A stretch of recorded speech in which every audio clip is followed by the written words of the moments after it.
Hai, ini aku lagi, Adeline, mahasiswi tekun dan guru les piano paruh waktu. Apa kamu masih ingat? Seperti yang kujanjikan di bagian sebelumnya, aku kembali untuk beritahu kalian kelanjutan ceritaku. Jadi, begini ringkasan singkatnya. Satu-satunya caraku tetap bisa berkuliah adalah dengan mendapatkan salah satu beasiswa yang ada. Masalahnya ada Rian, si cowok pintar yang menghalangi jalanku. Jadi, kugunakan pesonaku untuk yakinkan dia agar mengacaukan ujiannya supaya aku dapat jatah beasiswa. Ya, aku tahu, aku ini payah banget. Tapi kemudian aku sadar aku jatuh cinta padanya. Jadi, aku sudah paham dan akan menyuruhnya berusaha yang terbaik dalam ujian. Hanya saja teman sekamarku Didi yang jahat mendatanginya lebih dulu dan memberitahu semuanya. Aku harus duduk di sepanjang ujianku menyadari Rian membenciku. Segera setelah aku selesai, ku kemasi barang-barangku untuk pulang karena aku yakin aku nggak akan menang beasiswa sekarang. Lagi pula, aku nggak mau dekat-dekat Didi atau harus khawatir ketemu Rian.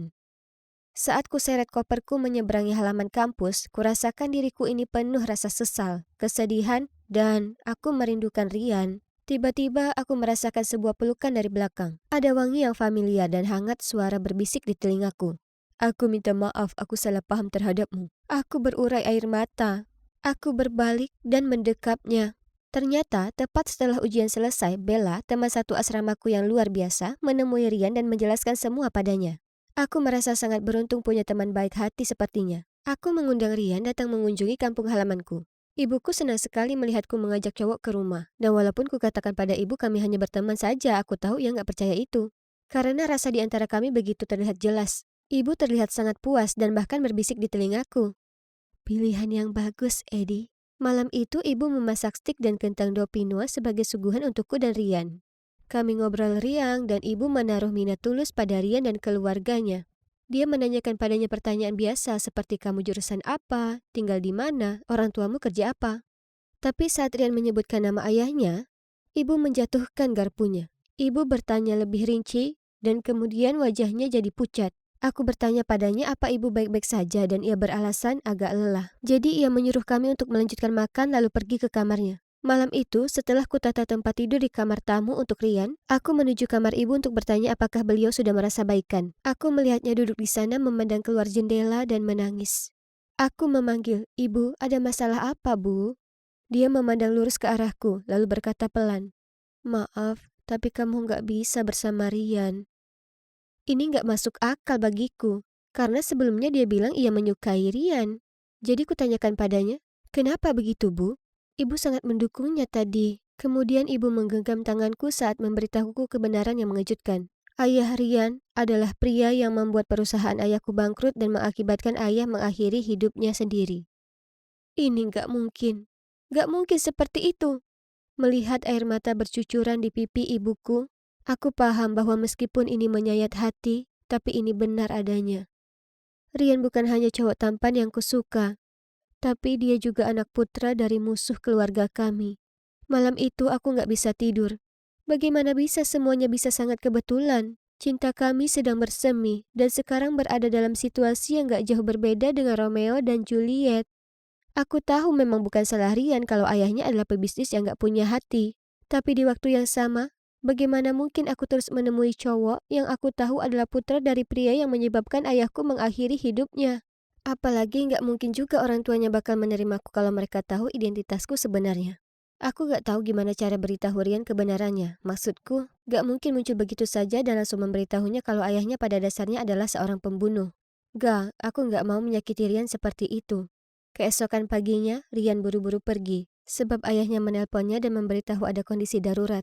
Dia memberiku ciuman perpisahan dan aku merasakan hatiku terluka. Itu bukan saja ciuman pertama kami, tapi aku tahu itu pasti yang terakhir. Dia bilang akan menemuiku di kampus, dan aku bergumam, ya tentu. Aku gak punya cukup uang untuk kuliah. Ya, gak mungkin aku bisa balik ke sana. Aku merajuk di sekitar rumah merasa gak karuan. Kemudian di luar dugaanku, pihak kampus menelpon dan memberitahu bahwa aku mendapatkan beasiswanya. Ini sungguh mengejutkan, dan meski merasa beruntung, aku juga merasa sedih. Ini berarti aku gak bisa menghindari Rian. Sebaliknya, aku harus menghadapi cowok yang kusukai ini setiap hari dengan kesadaran aku akan mengkhianati memori ayahku jika aku terus bersamanya. Rian bilang dia akan menjemputku di bandara. Aku sangat gugup. Nyatanya, aku takut gak bisa kendalikan emosiku yang saat bertemu dengannya membuatku jadi senang. Saat aku menunggunya, tiba-tiba di HP-ku muncul kalimat, "Sayang, maaf, aku nggak bisa menjemputmu. Ada urusan penting saat ini dan aku harus tetap di sini lalu membantu ayahku memecahkan masalah perusahaan. Aku akan berusaha pulang secepat mungkin. Aku kangen dan gak sabar ketemu kamu." Aku merasa kecewa, tapi ini malah bagus. Aku nggak harus merasa sangat canggung perihal menemuinya lagi. Saat aku menunggu di halte bus, aku bertemu cowok yang bernama Junsu. Ternyata dia baru saja tiba dari Korea dan kuliah di kampus yang sama denganku. Dia terlihat sangat canggung, persis seperti saat aku pertama ke sini. Kutawarkan diri menunjukkan jalan kembali ke kampus karena aku juga sedang menuju ke sana. 2 minggu berlalu dan Rian masih belum kembali ke kampus dan aku nggak menerima pesan apapun darinya. Meskipun ini membuatku sedih, aku berusaha meyakinkan diri kalau ini untuk yang terbaik. Aku kembali ke pekerjaan paruh waktuku di restoran. Bosku memberitahu ada anak baru yang masuk, jadi tugasku mengajarinya harus melakukan apa. Dia kemudian mengenalkanku kepadanya, Junsu. Ternyata dia anggota staf yang baru. Semua orang di restoran terus menggodaku kalau Junsu menyukaiku. Bahkan Bella berkata demikian. Aku nggak tahu apa ini benar atau enggak, karena aku selalu fokus belajar dan bekerja. Yang manapun gak masalah karena hatiku masih tertambat pada Rian. Kemudian suatu hari sepulang kampus saat pikiranku kalang kabut, langkah kakiku menuntunku menuju rumah Rian. Ada 3 orang berpenampilan seram sedang berdiri di luar rumah megah itu, dan ada tanda dijual di pintu gerbang. Apa yang terjadi? Aku mulai khawatir. Kenapa Rian gak mengirimiku pesan? Di mana dia sekarang? Aku berdiri di sana sebentar lalu kemudian mengeluarkan HP-ku dan scrolling namanya, tapi aku nggak bisa memantapkan hati menelponnya. Saat aku dalam masalah, Rian selalu ada, membantuku dan menyayangiku. Tapi sekarang aku nggak bisa lakukan apa-apa untuk membantunya. Kenyataan ini menyadarkanku seberapa besar aku mencintai dan merindukannya. Aku akhirnya berjalan ke taman kota dan berbaring di rerumputan dekat danau di mana Rian dan aku dulu belajar bareng. Aku mulai menangis.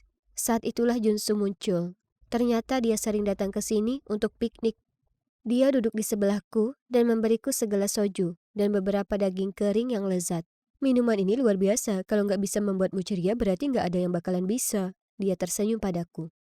Dia ini cowok yang manis dan aku hargai kebaikannya. Aku masih menangis saat ku minum soju itu. Lalu akhirnya, kuungkapkan semua perasaanku. Dia sungguh pendengar yang baik. Dan dia nggak terlihat keberatan aku menangis di bajunya. Kemudian tiba-tiba aku mendongak ke atas dan melihat sesosok yang gak asing berdiri di atasku. Itu adalah Rian. Awalnya harus kucubit diriku. Apa soju itu sudah merasuk ke kepalaku dan membuatku membayangkannya? Aku melepaskan Junsu dan melompat berdiri mengusap mataku untuk melihat lebih jelas. Itu memang benar, Rian. Dia berdiri di sana, terlihat terkejut dan sangat marah. Dia kemudian berpaling dan aku mengejarnya. Tapi karena aku agak mabuk, aku terjatuh ke tanah. Aku berteriak menjelaskan padanya bahwa itu gak seperti kelihatannya, tapi dia memilih untuk mengabaikanku. Aku gak punya pilihan selain berbaring saja di tanah dan menyaksikan cowok yang kucintai segenap hati berjalan meninggalkanku. Saat ini semua nampak sangat rumit. Tetap ikuti bagian akhir dari kisahku ini. Percayalah, kalian pasti gak mau ketinggalan.